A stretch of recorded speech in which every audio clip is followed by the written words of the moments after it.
Sí, señora, sí, señora. Ok. Buenas noches para todos y para todas. Bueno, mi nombre es Jessica María Robles Villanueva. En este día tenemos a nuestra psicóloga social comunitaria y magíster en educación, la docente orientadora Diana María Galvis Mantilla, la experta que en el día de hoy vamos a entrevistar para llevar a cabo pues la tarea que nos corresponde con el Seminario de Educación y Pedagogía. Bueno, con este proceso investigativo se quiere que en torno pues a la crisis del modelo educativo tradicional y a las necesidades de transitar en los paradigmas emergentes centrados en la complejidad, la interdisciplinariedad y el humanismo del saber pedagógico.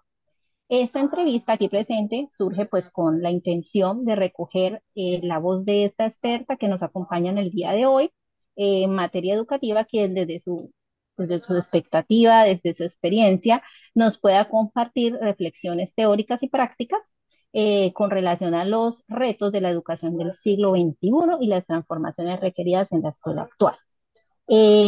Esta entrevista tiene como objetivo principal recoger pues la opinión del experto en educación con respecto a los desafíos del paradigma educativo tradicional y las posibilidades del modelo emergente, humanizador y el complejo y contextual.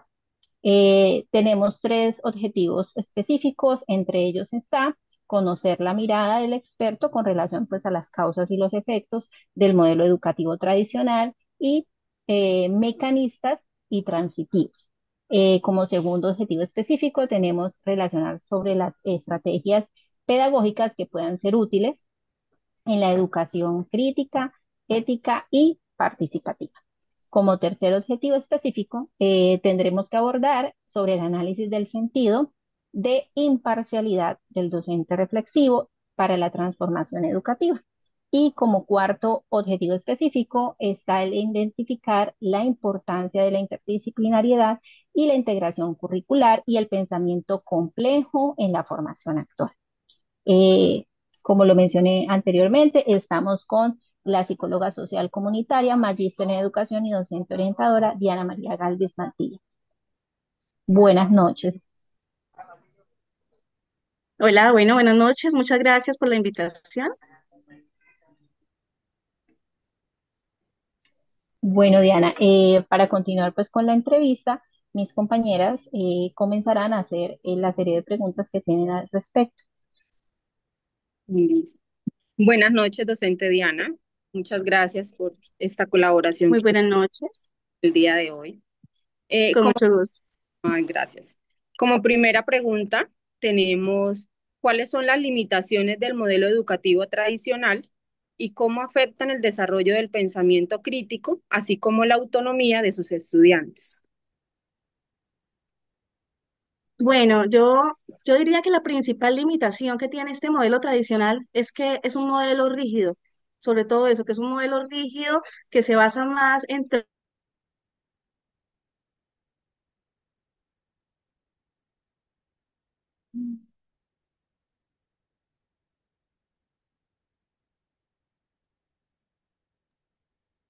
Se le cayó el internet a la orientadora. ¿Ustedes escuchan, compañeras? A mí no me llega el audio Se de le la... fue, no, se le fue de pronto la conexión. Esperemos un momentico a ver Sí, qué nos dice. mala la señal. Hola. Perdón, docente Diana, se le fue como la señal y no le pudimos escuchar. Ay, sí, no, es que está como, es que yo vivo en una zona rural y aquí, pues por mi trabajo vivo cerca del colegio y la señal es como malita, sí había estado como fallando, pero pues no pensé que se fuera a caer así. No sé si tendríamos que volver a iniciar entonces. No, yo creo que podemos continuar. Todo eso hace parte, pues, de... Sí, El proceso, Sí, sí. es- ok, vale, bueno, les decía que la principal limitación que yo veo de ese modelo tradicional es que es un modelo muy rígido y que es un modelo que pues más que todo se basa como en la transmisión de información, digo yo, ¿no? Y se centra, es más en el docente que en los mismos estudiantes. Entonces, es un modelo digamos, de cierta forma, puede privilegiar la memorización, puede privilegiar la capacidad de pronto que el estudiante tenga para repetir contenidos, ¿sí? Pero pues limita también bastante y limita más en el sentido que el estudiante pues sea mucho más crítico, que el estudiante de pronto interprete y cuestione o que construya pues su propio conocimiento, porque creo que es un modelo que no fomenta el diálogo, que no fomenta la reflexión entre los estudiantes para que ellos puedan de pronto argumentar muy bien de pronto sus puntos de vista o sus decisiones, sino es más como un aprendizaje, digamos, de lo que el docente emite, ¿sí? Pienso que es eso. Creo que me preguntaba sobre la autonomía, sí, creo que sí limita la autonomía, que sí se ve afectada porque pues el estudiante se acostumbra a depender de instrucciones externas, se acostumbra a seguir pasos y a trabajar para cumplir con las expectativas de otra persona, más que gestionar su propio aprendizaje, su propio conocimiento. Entonces, esto pues hace que los estudiantes respondan bien a tareas dirigidas, pero presenten dificultades pues a la hora de resolver problemas, a la hora de autorregularse y de asumir un rol mucho más activo pues en su formación. Creo que esa es la principal limitación que tiene, ¿no? Lo que decía, como la rigidez y que se centra más en el docente que en el mismo estudiante. Gracias, docente. Y digamos, me encuentro pues totalmente de acuerdo con lo que la docente nos indica el día de hoy y considero pues desde mi experiencia y reflexionando pues como estudiante, primero el modelo tradicional, digamos que fue muy útil, sí, pero pues tiempos atrás, sí. Hoy resulta un poco insuficiente, ¿no? Pues para responder a una sociedad que está en constante evolución y transformación, ¿sí? Lo que decía la docente, uno es una estructura muy rígida y digamos que termina pues sofocando como la creatividad y el pensamiento de los estudiantes, ¿sí? Esto, también he visto que esto genera como un miedo en los estudiantes por equivocarse, ¿sí? Genera dependencia hacia sus docentes.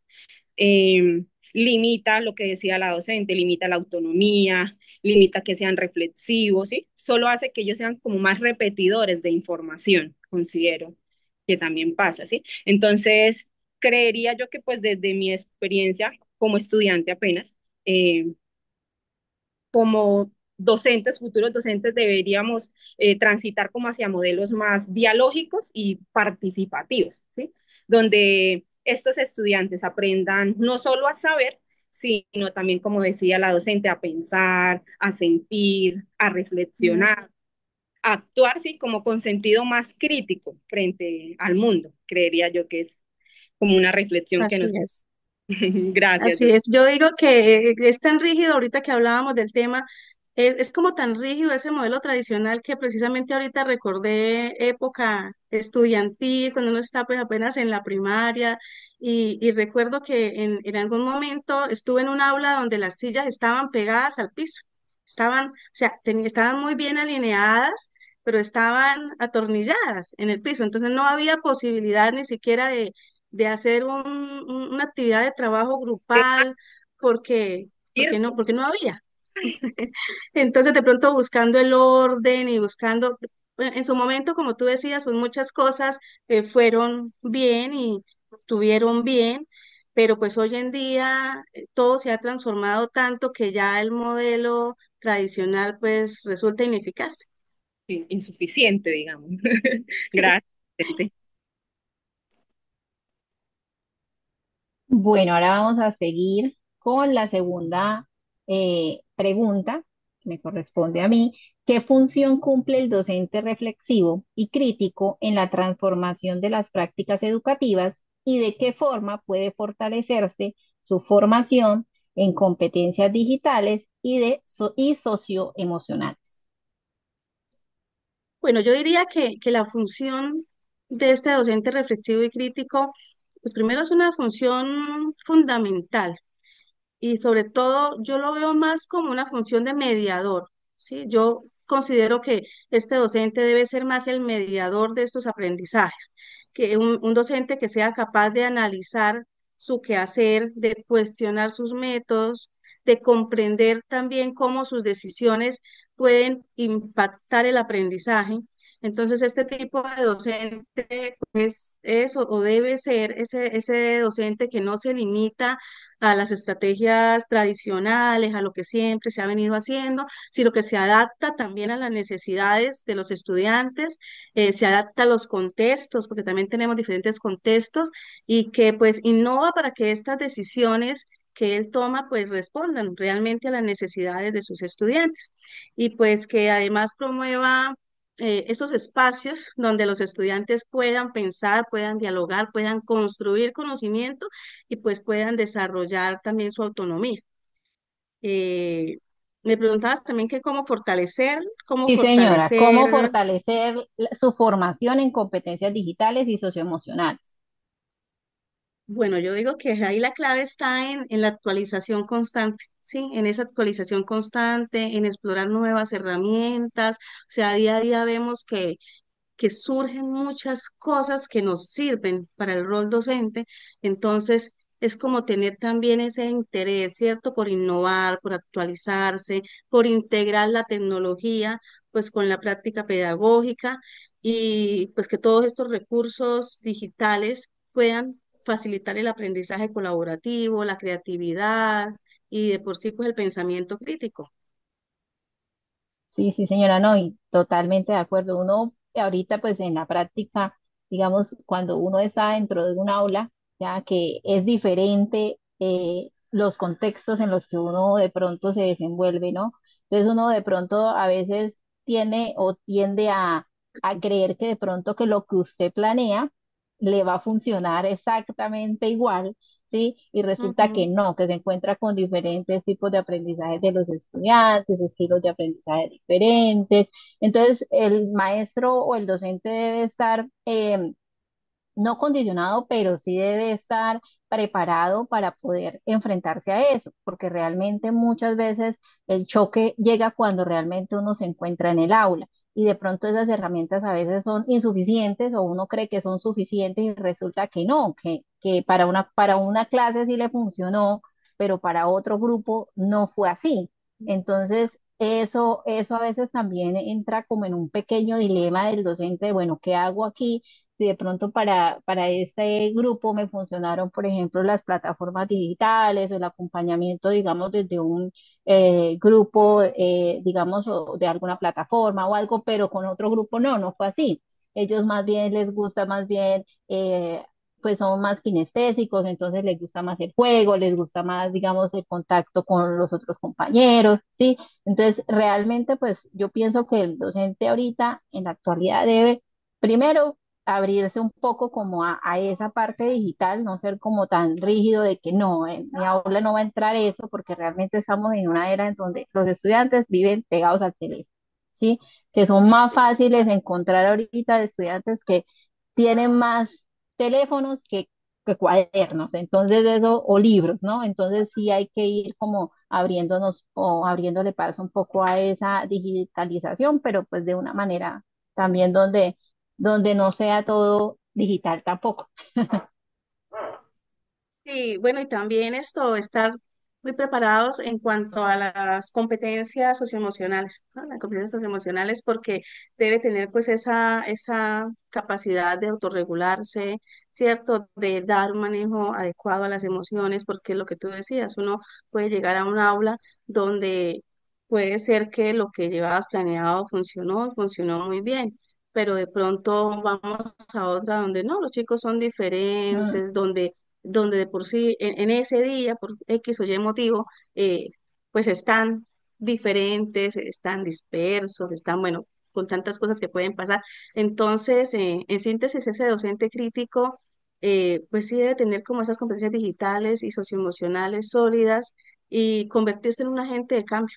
Digo, es más convertirse en esa persona capaz de transformar ese espacio en la escuela por un espacio más humano, por un espacio más pertinente, donde pues los estudiantes puedan ser ellos también. Sí, señora, así es. Muchas Muchas gracias. gracias, orientadora. Bueno, ahora nos gustaría averiguar, pues, profundizar un poquito más sobre aspectos centrales que tienen que ver con nuestro trabajo. Entonces, queremos saber desde su experiencia qué elementos considera indispensables para constituir un modelo educativo más humanizador y complejo. Y pues también además, ¿cómo cree que las TICs, los aprendizajes basados en proyectos, la interdisciplinariedad junto con la ética y la empatía y la pedagogía del amor puedan impulsar esa transformación de la escuela? Bueno, regálame un momento. Claro. Ay, qué pena contigo, es que había bullita de la moto y no te escuché muy bien. ¿Podrías volver a contextualizarme un poquito la pregunta? Sí, pues ahorita vamos a entrar un poquito más en la experiencia que tú has tenido en la institución en la que pues en este momento te encuentras y queríamos ver o indagar un poquito más sobre elementos que tienen que ver como cómo está constituido un modelo educativo que tenga pues sea un poco más humanizador y complejo y cómo además las TICs, los aprendizajes basados en proyectos, la interdisciplinariedad, la ética, la empatía y la pedagogía del amor puedan impulsar esa transformación de la escuela. Aquí Bueno, entran yo soy docente diferentes orientadora puntos a ver. hace 2 años. Sí, yo soy docente orientadora hace 2 años y digamos el contexto en el que estoy, cuando llegué pensé que iba a ser algo diferente porque pues es una zona rural y uno siempre piensa de la ruralidad, pues digamos cosas diferentes, ¿no? Esta ruralidad en la que yo trabajo es una ruralidad atípica, por así decirlo, porque es muy cercana pues al casco urbano, a la ciudad y está pues, bueno, inmersa pues en tantas cosas que pues son distintas, ¿no? Pero bueno, ¿cómo construir un desarrollo, un modelo educativo mucho más humano? ¿Sí? Yo creo que es esencial reconocer la dignidad del estudiante, acompañar sus emociones, valorar también la diversidad que hay, ¿cierto? Promover esto, una relación pedagógica basada más en la participación, basada en el respeto. Si nosotros, yo lo que les digo, hace 2 años que soy docente orientadora y pues desconocía de pronto muchas cosas y algo que me gusta mucho es, bueno, cuando se hacen los comités de evaluación y promoción, porque no es solamente tener en cuenta al estudiante que perdió y cuánto le falta para pasar, o sea, no es solamente la nota, sino es también analizar, bueno, y este estudiante, ¿por qué tanto? El periodo pasado, ¿cómo le fue? ¿Por qué habrá desmejorado tanto? Entra uno como orientadora también escolar a mirar y de pronto a conversar con los docentes situaciones, digamos, pues generales de pronto sin violar eh, pues mm, por la privacidad, por así decirlo, ¿no? Siempre la privacidad también de los estudiantes. Esto, pero es también entrar a mirar eso, ¿no? Cómo es, no es solamente la nota, sino bueno, este chico sí ha mejorado, este periodo, mire cómo le fue, pero pues también sí tengamos en cuenta que está pasando por un proceso, pues de esto, de aquello, de lo que uno como orientador, pues también se puede llegar a enterar, ¿cierto? Entonces, creo que esto pues hace que sea un modelo pues mucho más humano, ¿sí? Donde se acompañe también la parte emocional del estudiante, donde se acompañe la parte de la diversidad, porque también tenemos en cuenta, bueno, este estudiante es un estudiante de inclusión, hay que mirar cómo estamos haciendo, hay que mirar si de pronto el PR que se le está haciendo a este estudiante está siendo efectivo o qué está pasando, ¿no? Bueno, eso en cuanto a cómo hacerlo más humano. Y me decías también cómo las TIC de pronto cómo las TIC aportan para este aprendizaje. Yo creería que las TIC pues son unas herramientas enriquecedoras que permiten experiencias más creativas, que permiten un aprendizaje también más personalizado. Lo que decíamos anteriormente, una compañera lo decía, hoy en día los estudiantes están con un celular en la mano y ellos en la tecnología son, mejor dicho, sí, ellos vuelan.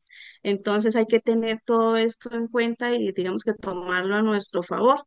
Eh, Asimismo, pues bueno, el aprendizaje basado en proyectos, creo que impulsa la autonomía, la colaboración, la resolución de problemas reales, ¿sí? Porque van a poder, digamos, que traer los contenidos a una práctica, digamos, más real, más a lo cotidiano, pues esto les va a ayudar a aprender pues mucho mejor. Eh, y bueno, finalmente la ética, la empatía, la pedagogía del amor, pues fortalecen la formación humana, sin duda alguna, crean ambientes de confianza, de cuidado, donde los estudiantes se pueden desarrollar plenamente. Yo creo que son como las características que tendrían estos enfoques. Sí. Bueno, gracias por esa reflexión. Pues bueno, me parece que especialmente es significativo lo que usted nos menciona sobre reconocer la dignidad del estudiante, acompañar sus emociones y sobre todo, pues, tener en cuenta el contexto en el que se encuentran, ¿no? Porque pues cada estudiante tiene su historia a través, o pues bueno, que viene con peso a lo que tú mencionabas sobre las notas, el desempeño de ellos en el colegio y demás. Y pues esto también va alineado mucho con lo de la pedagogía del amor, que pues nosotras estuvimos indagando a través de autores como Ortiz, que es uno de los que nos plantea que este proceso educativo solo puede ser transformado si él fundamenta, pues, o si se fundamenta el respeto por el otro, sobre la empatía, el reconocimiento de la humanidad del estudiante, desde esa perspectiva, desde la relación pedagógica, para que no solamente se limite el contenido, sino que también eh, pues se coloque al ser humano como en el centro. Y pues cuando usted menciona lo de la evaluación, que no debe reducirse solamente a la nota, sino comprender el porqué de esas notas, es justamente cuando se refleja esa mirada humanizadora, entender la situación emocional, social y personal del estudiante, pues también resalta a otros autores que también nos habla de la educación de la ética, como lo es Cruz Picón y Vallejos, pues que tiene que ver con la cercanía y la realidad del estudiante. Y pues también es muy valioso, como usted nos menciona, el uso de las TIC y los ABP cuando se usan pues con un sentido humano que permiten pues que el aprendizaje sea personalizado, que atiendan ciertas necesidades y pues también sirve para reforzar esa autonomía y pues también en relación con el ABP, que son los aprendizajes basados en proyecto, que potencian ese protagonismo del estudiante, que es el que se conecta con su contexto y pues también ayuda a fortalecer esa identidad de él. Entonces realmente lo que usted nos plantea muestra que un modelo educativo humanizador no es solamente la teoría, sino que también esa práctica cotidiana se basa en el respeto, la escucha y la empatía pues, del estudiante. Entonces, muchas gracias por su reflexión.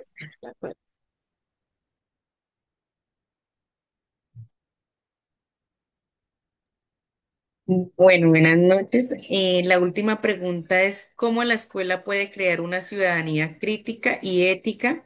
¿Y cuáles son los aspectos críticos que enfrentan estas instituciones para lograr este ideal transformador?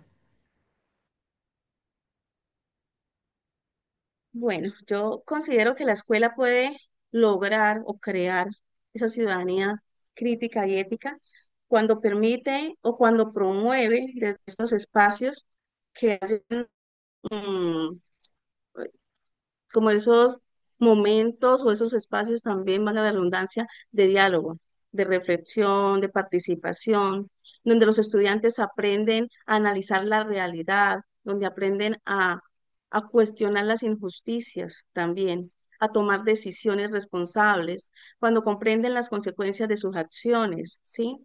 Creo que esto, o sea, si nosotros lo planteamos desde la escuela, podemos hacer que a futuro, ¿no? Tengamos estos ciudadanos, pues, críticos y éticos, como lo están mencionando. Yo creo que esto implica que la educación integre valores, integre pensamiento crítico, competencias socioemocionales y que vaya más allá de los contenidos académicos, ¿sí? Que no se limite única y exclusivamente, pues, a cumplir con los contenidos académicos, sino que vaya mucho más allá.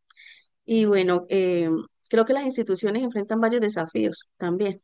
Entonces, porque muchas veces encontramos también la resistencia al cambio, ¿sí? Algunos actores educativos y no sé si estaría bien decirlo, pero muchas veces incluso los docentes, ¿sí? Incluso a veces los docentes pues son los primeros actores educativos que muestran resistencia al cambio, que de pronto están muy acostumbrados al enfoque tradicional, al enfoque centrado en la memorización que pues esto hace que se vea un poco más complejo, digamos, de conseguir. Em, yo creo también que la falta de tiempo para trabajar los proyectos formativos también pues se reflejan en el aula. De pronto son algunos desafíos también que se presentan y, y la limitada formación a veces en ciudadanía. A veces es como que lo damos de lado, ¿sí? Las competencias socioemocionales, la ética, lo vemos como algo de relleno y de pronto lo estamos dejando de lado y estamos dejando de ver la importancia que realmente tiene.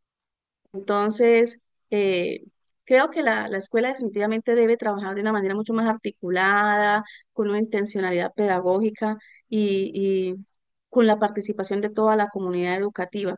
Y que si lo hacemos de esta manera, pues es posible que se avancen hacia esa ciudadanía más consciente, más responsable y transformadora y consigamos, por lo que tú decías en la pregunta, ¿no? ¿Cómo lograr esa ciudadanía crítica y ética?